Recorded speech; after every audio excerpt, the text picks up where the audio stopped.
बहुत कुछ भी पता नहीं। हमारे यहाँ अभी 15वीं 16वीं शताब्दी तक वल्लभी और गुणशिला, विक्रमशिला ये विद्यापीठ चलते थे। कुछ नाम भी तो हमें मुश्किल से पता है इनके, समय भी पता नहीं, वो कैसे चलते थे कुछ भी पता नहीं है, ना उनके कोई डॉक्यूमेंट्स मिलते हैं। लोग अनुमान करते हैं, हाँ राज्य उनको भूमि देता था और ये सब। अरे कहाँ देता था, कैसे देता था, वो क्या एप्लीकेशन करते थे, क्या करते थे?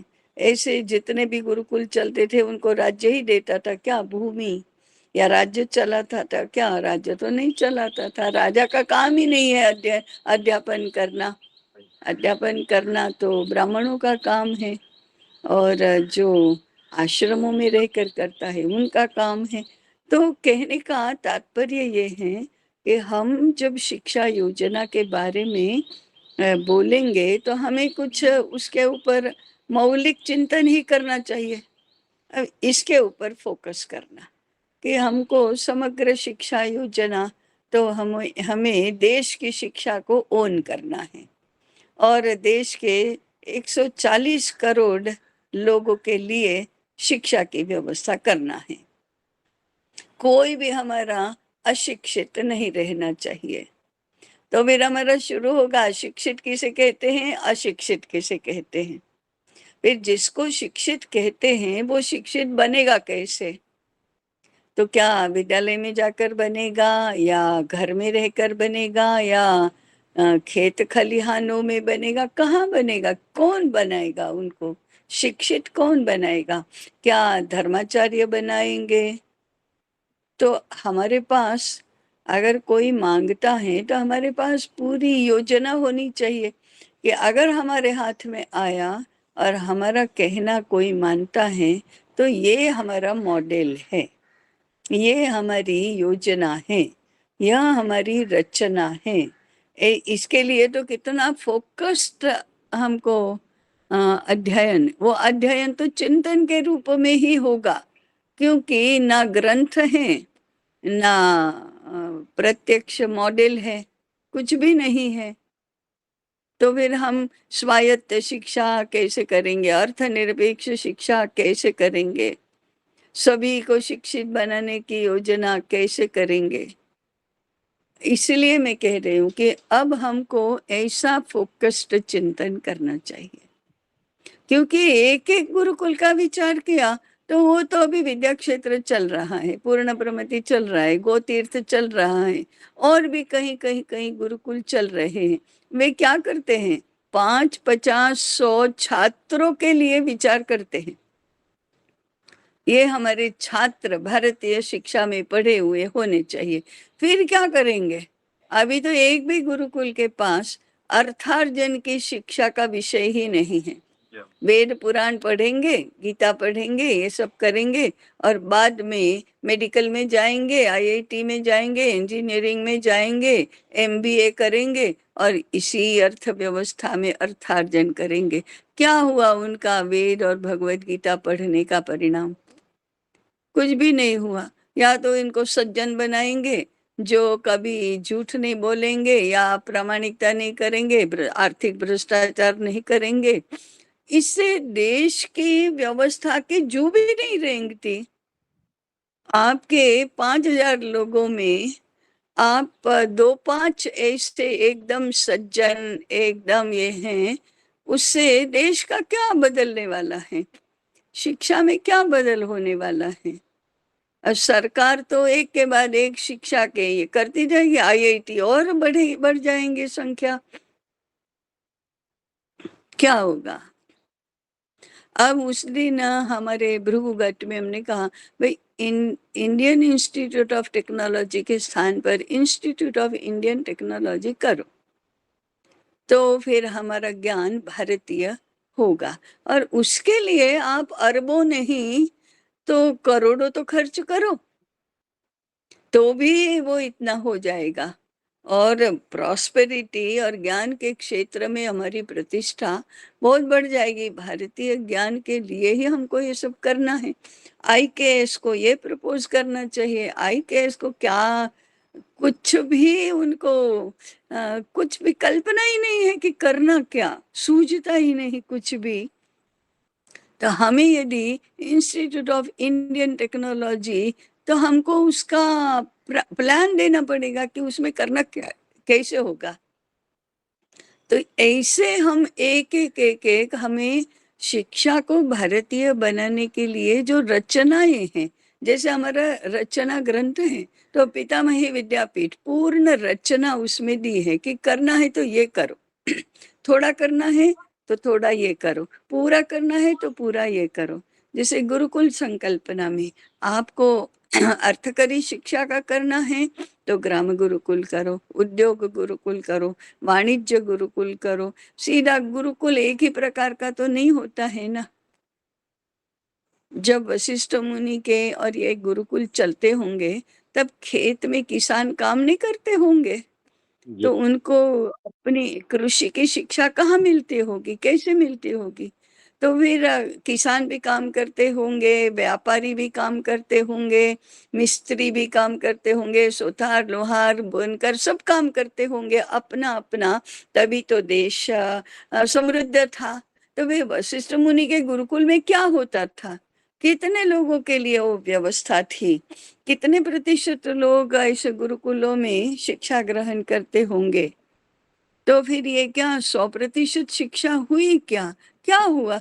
कुछ भी, माने इतना गड्ढा-मड्ढ है कि हम क्या बात कर रहे हैं शिक्षा की, गुरुकुल की, समृद्धि की, और सैनिक कहाँ तैयार होते होंगे?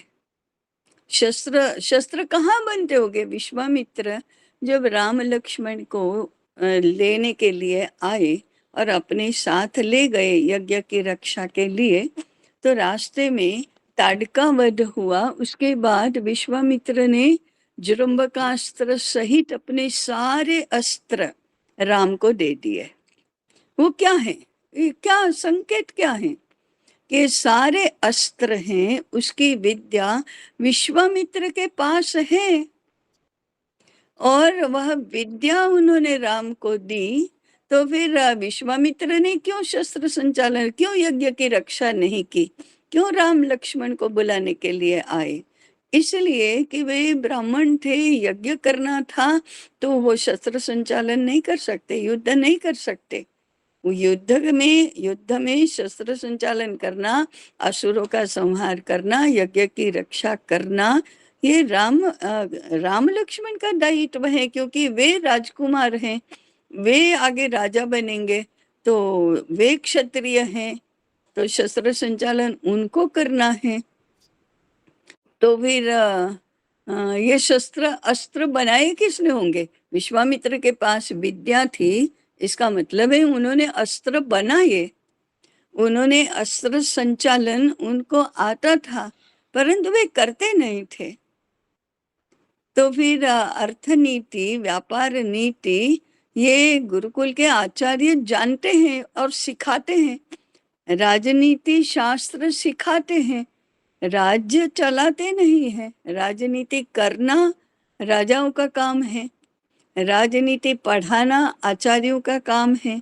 आचार्य युद्ध में नहीं जाएंगे, नहीं तो महाभारत के युद्ध के बाद 88,000 गुरुकुल के आचार्य कैसे बचते?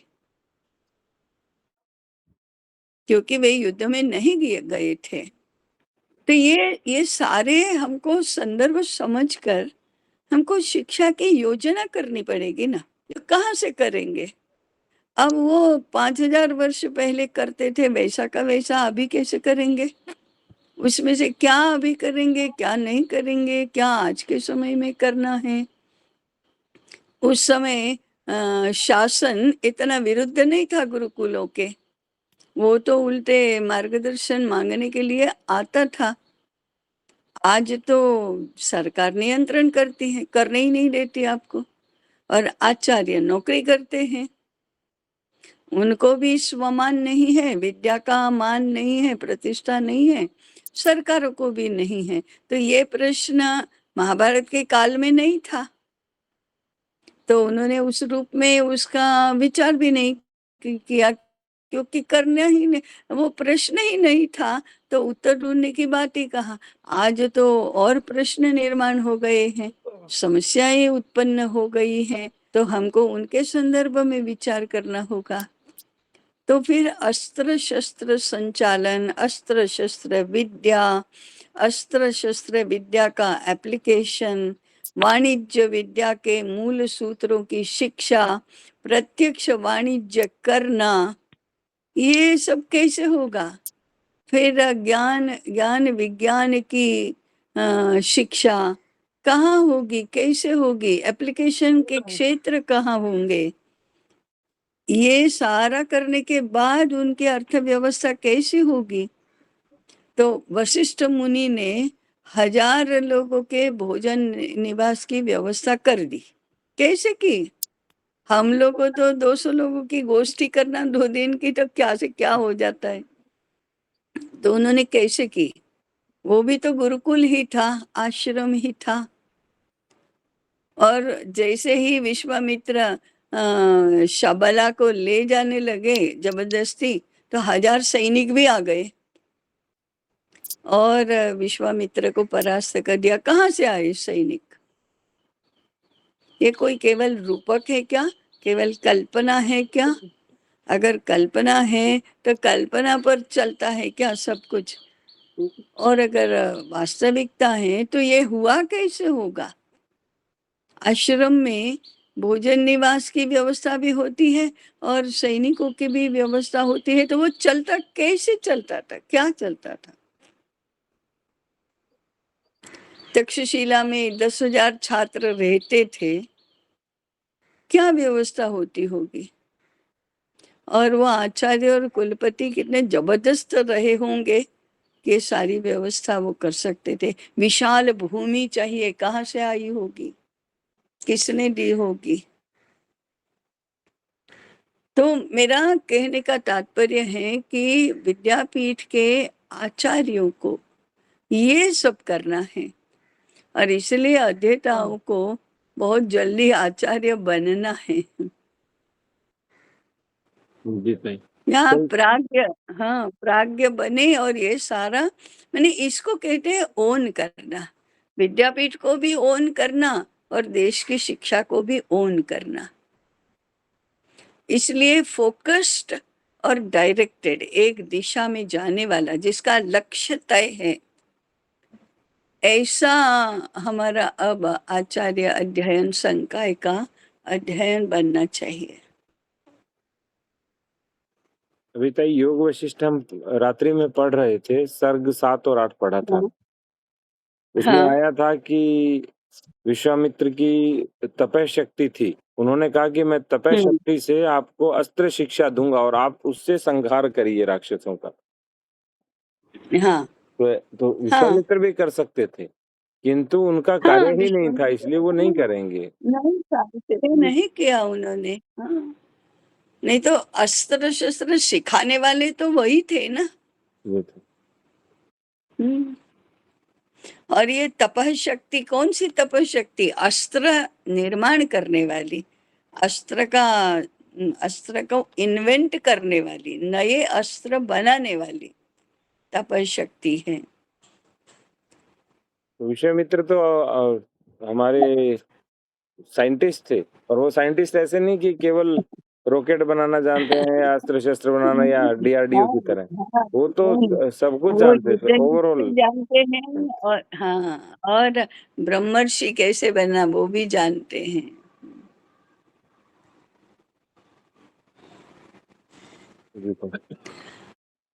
इसलिए वो अब फोकस्ड अध्ययन,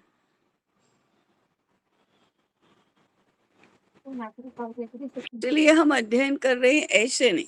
क्या करना है उस अध्ययन का, प्रयोजन क्या है, इसके साथ अब करना। हाँ, अब नीरज जी की क्या बात है? कुछ कहती। योगी जी ने गोरखपुर में हम आतंकवादी नहीं फैलाएंगे, अब हम लव जिहाद नहीं करेंगे, लैंड जिहाद नहीं करेंगे, हिंदुओं को नहीं मारेंगे, ये सारा कबूलातनामा तो करना होगा ना उनको, सरेंडर करना माने। तो कबूलातनामा देने के बाद क्या होगा? हम क्या उनको उनके व्यवसाय करने ही देंगे? तो 6 महीने में पुनः जैसे थे वैसे हो जाएगा। तो आर्थिक बहिष्कार का क्या रहा? इसी प्रकार से लव जिहाद है, लैंड जिहाद है, अब वक्फ बोर्ड का अब ये है। परिणाम क्या होगा उसका? जमीनें उनकी जाएंगी और सरकार के पास आ जाएंगी, वो तो ठीक है, लेकिन उपद्रव उनका कम होगा क्या? तो एक तो राजकीय प्रयास होते हैं, एक पॉलिटिकल होते हैं, दूसरे कानून से सरकारी होते हैं, तीसरे आर्थिक होते हैं, चौथे शस्त्र संचालन के माने सामरिक होते हैं, और आगे क्या है? लोग कहते मुसलमान भी तो भारतीय हैं, अभी भारत के नागरिक हैं, हम उनको भारत से बाहर दूसरे देशों में तो भेज नहीं सकते हैं। तो फिर यहाँ रहेंगे तो या तो अलग पाकिस्तान मांगेंगे, या तो ऐसे उपद्रव करते ही रहेंगे, और यदि सरेंडर कर दिया तो उसके बाद सरेंडर होकर भी उपद्रव तो करते रहेंगे। तो ये हम तो समझते हैं नीरज जी ने मुस्लिम प्रश्न का इस दिशा में करना चाहिए कि अंततोगत्वा इस देश के मुसलमानों का करना क्या है, हम क्या चाहते हैं, वो कैसे हों? हिंदुओं की एक जाति विशेष बनकर रह जाए, वो क्या होंगे क्या? तो एक तो मुद्दा ये है। दूसरा, नीरज जी जैसे जितने भी लोग हैं उन सबका भी कि अंततोगत्वा राष्ट्र जीवन के बारे में क्या सोच रहे हैं? मुस्लिम समस्या ये राष्ट्र जीवन का एक अंश है, परंतु असल में जो समस्या है ना, वो वोकिज्म की है। और वोकिज्म केवल हिंदुओं को सबसे ज्यादा नष्ट कर रहा है, मुसलमानों पर वोकिज्म का कोई प्रभाव नहीं है। वो तो पूरी मुस्लिम प्रजा को मुल्ला मौलवी सब गुलाम बनाकर रखते हैं, और वो इतने फैनेटिक हैं कि इधर उनका ध्यान ही नहीं है। हिंदुओं पर वोकिज्म का कितना अंतर्बाह्य प्रभाव है।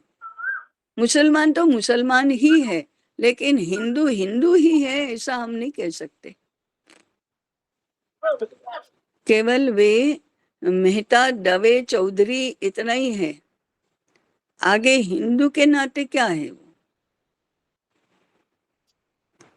तो हिंदू का असली दुश्मन है वो वोकिज्म है, कम्युनिज्म है, क्योंकि वह 24 घंटे के अंतर्बाह्य जीवन को प्रभावित कर रहा है। हमारा खान पान, वेशभूषा, भाषा, शिक्षा, अर्थार्जन, हमारी वृत्तियाँ, हमारा मनोरंजन, हमारी सुविधाएं, ऐशो आराम, हमारे सामाजिक संबंध, हमारे कौटुंबिक संबंध, केवल स्वैराचार स्वैराचार स्वैराचार। तो हमें देश दुनिया में आसपास क्या हो रहा है, हमारे हिंदुओं का क्या हो रहा है, देश का क्या हो रहा है, क्या कैसे कैसे शत्रु विश्व में हमारे हैं, न शत्रुबोध कुछ नहीं, स्वबोध नहीं, शत्रुबोध नहीं, ये समस्या हिंदुओं की है। मुसलमानों को ठीक पता है शत्रुबोध और स्वबोध का, उनको बताना ही नहीं पड़ता है, पहले से वो तय है उनके लिए। केवल हिंदुओं को शत्रुबोध भी नहीं है, स्वबोध भी नहीं है, कुछ भी नहीं। और उच्च विद्या विभूषित लाखों रुपया कमा रहे हैं, जी रहे हैं, देश विदेश में घूम रहे हैं, सब कर रहे हैं, अंग्रेजी फर्राटे की बोलते हैं, सुविधाएं दुनिया भर की इकट्ठी कर लेते हैं, यशस्वी उद्योगपति हैं, अरबों रुपया कमा रहे हैं, करोड़ों का टर्नओवर है, और पॉलिटिक्स में पॉलिटिक्स कर रहे हैं, हिंदू सरकार बन रही है। तो ये जो हिंदुत्व का भी पॉलिटिसाइजेशन कर देना, ये हिंदुत्व की रक्षा थोड़े हैं।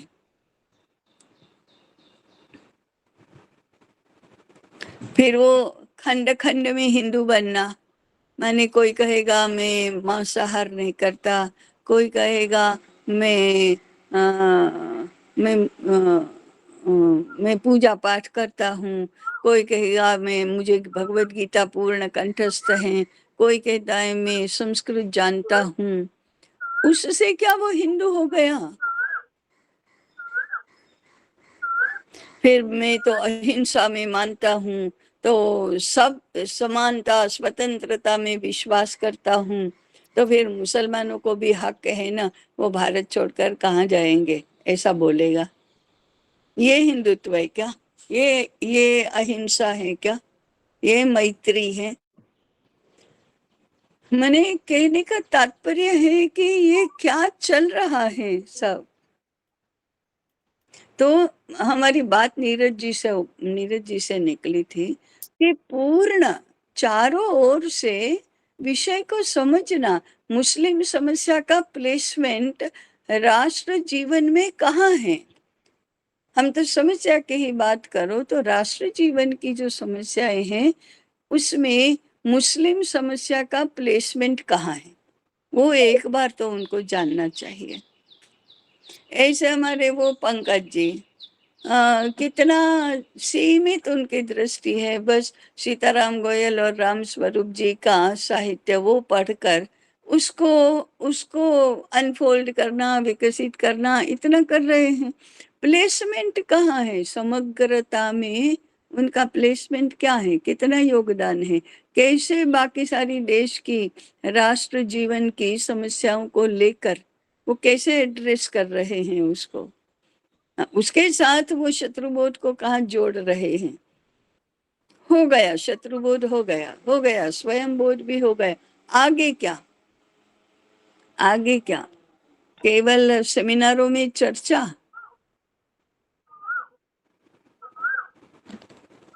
तो कहने का तात्पर्य यह है कि पुनरुत्थान को ये समग्रता में विचार करना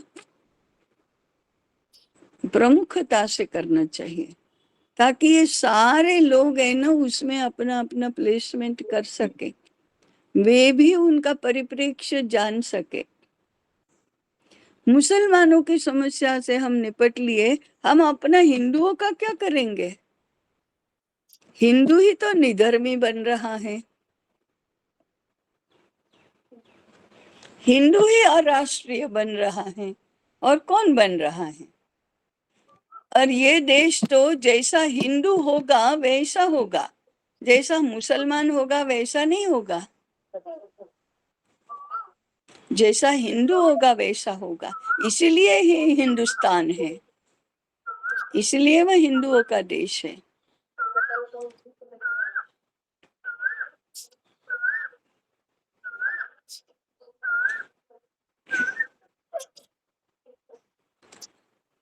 ऐसा है।